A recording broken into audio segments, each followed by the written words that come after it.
सबसे पहले ये वोकेबलरी में वन वर्ड हैं जो सबसे इम्पोर्टेंट वन वर्ड हैं।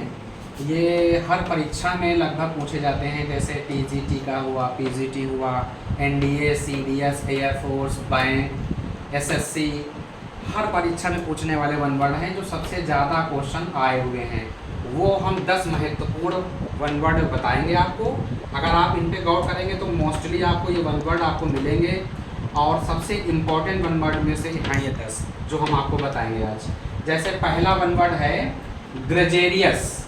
तो ग्रेजेरियस का मतलब होता है झुंड में रहने वाले जानवर, यानी जो चीज़ें झुंड में रहती हैं उनको कहते हैं ग्रेजेरियस। ये सबसे महत्वपूर्ण वन वर्ड में से एक है। दूसरा है जक्सटापोज।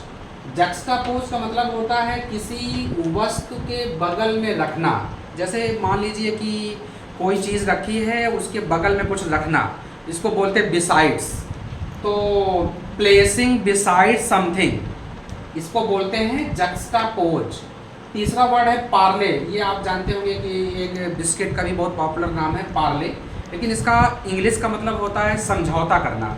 जैसे कोई दो पार्टीज़ हैं, उनके बीच में जो आर्बिट्रेटर होते हैं, जैसे पंचायत होती है तो उसको समझौता करते हैं वो, तो उसको बोलते हैं पार्ले। पार्ले का मतलब होता है विचार करना, खास करके दो पार्टियों के बीच में।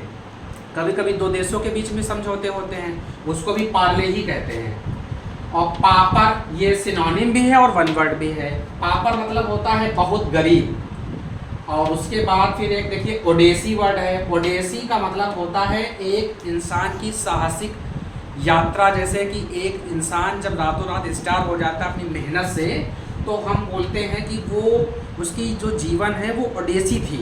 यानी कि ओडेसी का मतलब होता है किसी इंसान की लंबी यात्रा, साहसिक, और वो अचानक नहीं डेवलप होता है बल्कि ज़मीन से जुड़ा होता है वो इंसान, उसकी लाइफ को बोलते हैं ओडेसी। नेक्स्ट है प्रोजेरिया। तो प्रोजेरिया एक बीमारी भी है, और इस बीमारी को एक मूवी है पा, उसमें आपने देखा होगा कि कोई एक बच्चा है, उसकी उम्र छोटी है लेकिन लगता बड़ा है, तो उस बीमारी को बोलते हैं प्रोजेरिया। और इसका मतलब है यह एक बीमारी है जिसमें बच्चा बड़ा दिखने लगता है। फिर 7 नंबर पे वन वर्ड है एलिजी।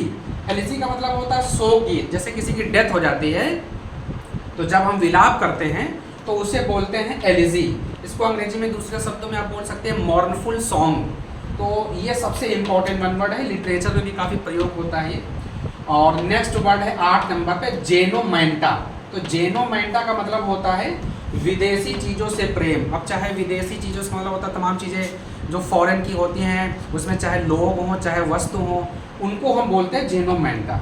तीसरा 9 नंबर पे है वेस्पर्स। वेस्पर्स मतलब होता है गिरजा घर की जो प्रार्थना होती है शाम वाली, उसको वेस्पर्स कहते हैं।